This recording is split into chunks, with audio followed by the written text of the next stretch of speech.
बिहार में मतगणना की सभी तैयारियां पूरी हो चुकी हैं लक्ष्मी, और एक एक जानकारी हम दर्शकों तक पहुंचाएंगे। बिल्कुल, सुबह 8 बजे से 243 सीटों पर जो वोटिंग हुई है उसके लिए नतीजे आने शुरू हो जाएंगे, यानी काउंटिंग शुरू हो जाएगी। तेजस्वी यादव ये भी कहें कि जो अधिकारियों के साथ अगर उनको भी हम ये वार्निंग देते कि पिछली बार जैसा इस बार ना करने की सोचे, क्योंकि हमारे भी कार्यकर्ता और जो भी है सब लोग रेडी है। तेजस्वी यादव घबराहट में है, बहाना ढूंढ रहे हैं हार का, और पदाधिकारियों को धमकाना, चुनाव आयोग पर आरोप लगाना, संवैधानिक संस्था को अपमानित करना, इनके संविधान विरोधी मानसिकता को झलकाता है। ये अपने को जंगल राज का युवराज जमींदारी अपना चलाना चाहते हैं, लेकिन लोकतंत्र में इसकी कोई जगह नहीं है। ऐसे मानसिकता को जनता नकार चुकी है।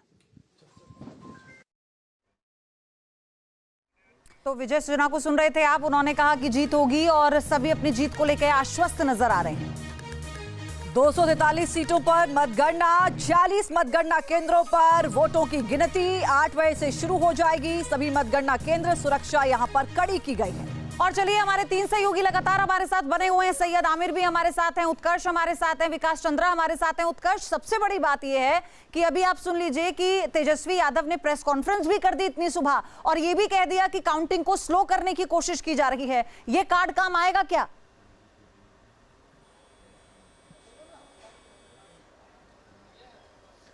बिल्कुल, देखिए ये जो प्रेस कॉन्फ्रेंस हुआ है तेजस्वी यादव का, वो बीती रात हुआ है। सुबह हालांकि उस तमाम वीडियो को साझा किया गया। देखिए, बीती रात तेजस्वी यादव के घर पे करीब 11 बजे तक बैठक हुई है, जहां पर महागठबंधन के तमाम बड़े नेता जो थे वो मौजूद रहे, चाहे वो दीपांकर भट्टाचार्य हो, कृष्ण लावरू हो, या फिर अगर बात की जाए तो मुकेश सहनी हो। तमाम नेता उनके घर पहुंचे और उसी वक्त तेजस्वी यादव ने यह कहा कि आज वोटिंग को स्लो किया जा सकता है। अलग अलग आरोप जो है वो लगाए गए हैं, लेकिन देखिए अभी मतदान शुरू नहीं हुआ है। सबसे पहले 8 बजे जब जब मतगणना शुरू होगी तो जो बैलेट पेपर्स हैं उसकी सबसे पहले काउंटिंग होगी और अलग अलग जो जगह है वो बनाए गए। हमने पहले भी बताया कि इस बार काफ़ी अच्छे तरीके से जो काउंटिंग है वो किया जा रहा है। सभी जगहों को अलग अलग ब्लॉक में बांट दिया गया है।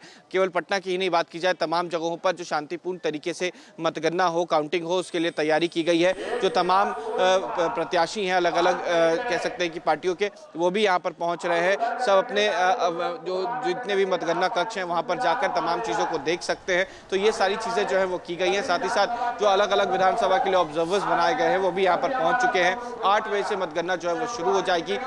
सबसे हॉट सीट, सबसे चर्चित सीट की बात जो हमने की थी, केसारी लाल यादव बिहार के दोनों उप मुख्यमंत्री की सीट, इसके अलावा मैथिली ठाकुर की सीट, ये ऐसी सीटें हैं जो काफ़ी अहम हो जाती हैं। इसको लेकर प्रचार प्रसार किया गया और इस बार बीजेपी ने कई दाव जो है वो खेले हैं पयोधी। और सबसे बड़ी बात है कि कई ऐसे एमएलसी हैं जिनको इस बार विधानसभा का चुनाव लड़ाया गया है। बिहार के डेप्यूटी चीफ मिनिस्टर सम्राट चौधरी जो है वो एमएलसी थे, लेकिन इस बार उनको तारापुर से चुनाव लड़ाया गया। इसके अलावा नई कोशिशें जो है वो की गई। जब पवन सिंह चुनाव नहीं लड़े तो मैथिली ठाकुर को चुनाव लड़ाया गया अलीनगर से। तो एक नई कोशिश जरूर है, यानी सेफर साइड चला गया ना वो। तो सबने यही स्ट्रेटेजी अपनाई उत्कर्ष कि एक तो वो जो चेहरा लोगों के बीच में हो और वो चेहरा जो लोकप्रिय हो, इसे लेकर भी बहुत ध्यान रखा गया। और जैसा कि जिक्र कर रहे थे अभी उत्कर्ष की, एक रोजगार को लेकर सरकारी नौकरियों को लेकर जो ऐलान किए गए, चलिए एक एक करके हम लोग दोनों बताते हैं आपको। एनडीए की बात करें तो 1 करोड़ नौकरी का वादा एनडीए की तरफ से। यहाँ आप इंडिया गठबंधन को देखें तो ये कहा गया कि प्रत्येक परिवार को कम से कम एक व्यक्ति को सरकारी नौकरी, तेजस्वी यादव ने कहा था कि हमारी सरकार बनती है तो हम प्रोवाइड कराएंगे। 1 करोड़ महिलाओं को लखपति दीदी बनाने का वादा, ये बहुत चर्चा में रहा। बिल्कुल, और इधर अगर आप इंडिया गठबंधन का देखें, वादा तो कहा कि जीविका दीदियों का जो प्रतिमाह है उसको हम 30,000 कर देंगे बढ़ाकर। ये वादा तेजस्वी यादव की ओर से प्रेस कॉन्फ्रेंस में भी कहा गया। किसान सम्मान निधि 6,000 से बढ़ाकर 9,000 रुपए कर दी जाएगी। और किसानों को लेकर इंडिया गठबंधन का जो वादा है वो ये कि हम एमएसपी की गारंटी आपको देंगे अगर हमारी सरकार बिहार में बनती है तो। जी, और मां जानकी की जन्मस्थली का सीतापुरम के रूप में विकास किया जाएगा, ये भी चर्चा का विषय बना रहा। ये एनडीए की ओर से वादा किया गया था। दूसरी ओर अगर इसके उलट आप देखें कि इंडिया गठबंधन का वादा क्या था, तो ये था कि वक्फ संशोधन अधिनियम पर रोक लगा दी जाएगी। ये वादा किया गया था। धर्म के आधार पर जो वादे हुए वो हम आपको दिखा रहे हैं।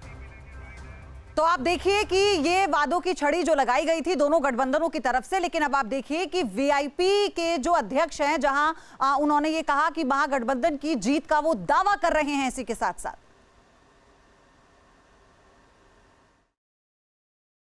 हम लोग पूरा बिहार में घूमे हैं जनता का मूड हमने देखा है, माता बहन युवा का सबका हमने मूड देखा है और स्पष्ट है कि अच्छे नंबर के साथ हम लोग सरकार बना रहे हैं। 18 तारीख को निमंत्रण आपको दे रहे हैं और इसकी कैसे क्या तैयारी होगा इस पे भी हम लोगों ने चर्चा कर लिया है।